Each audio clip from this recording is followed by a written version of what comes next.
Welcome to the world of inspired living, a place where we spread positivity and find solutions for various problems.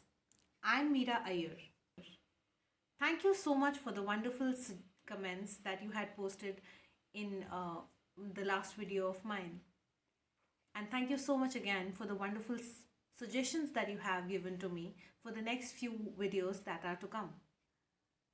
Today we are going to talk about how to deal with family members you're already in conflict with during the period of lockdown.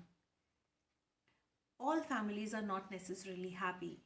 All couples are not necessarily ideal. Many times we enter into relationships and we are into toxic relationships and we stay with them, avoid them throughout the day, go in the morning, come back at late nights, avoiding each other. But during this lockdown, you're actually tied down and stuck with each other.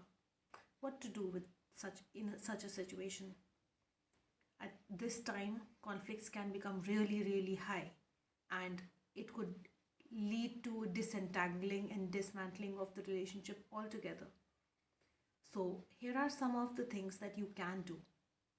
Tip number 1, social distancing. Just like you're practicing social distancing outside the house, practice social distancing inside the house as well. For example, you can stay in 2 different rooms and or else allocate certain personal spaces for each other, for your own self, and stay away from each other as much as possible physically. Tip number 2, communication.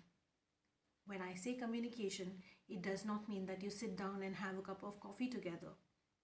When you are in a toxic relationship, it is absolutely impossible not to enter an argument when you are having a cup of coffee also.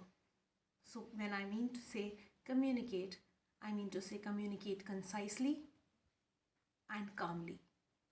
So when you have extremely small short sentences and statements for each other, it is much more easy to avoid all arguments. Tip number 3, avoid areas of conflict. There are lots of reasons why we have arguments, and we must have had lots of conflicts before. That is why we are in this situation, right? So it's best to avoid certain topics that are absolutely hot and you are sure to enter into an argument. So avoid those areas completely in the next 20 days, and also ask your partner or whoever you are in conflict with in the family to completely avoid talking about it for the next 20 days. Tip number 4, all the anger and resentment of the relationship many times surfaces out during the period where you are actually introspecting. You have more time in your hands now.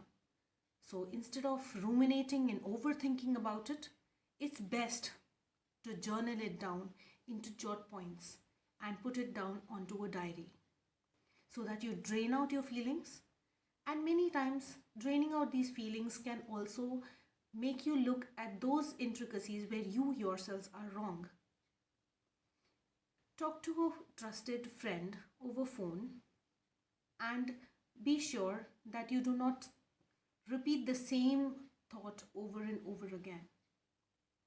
And at the end of the journal, I must say, you must write one single sentence for yourselves every journal entry. I can handle this calmly. Write that down. It'll help. Tip number 5, practice gratitude. We are having a very, very stressful atmosphere at the moment.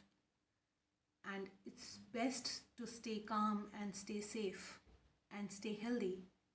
And be thankful for everything that we have got. We have got wonderful friends. You may have wonderful colleagues. You might be having a great job. You're having food to eat, a place to stay. And most of all, you're not ill. You're not quarantined. And if you're not that, then probably you're in the best space at the moment. So practice gratitude with all your heart. I would love to hear back from you. So please do comment and give all the suggestions that you can, and I would do everything in my capacity to help you. Thank you so much.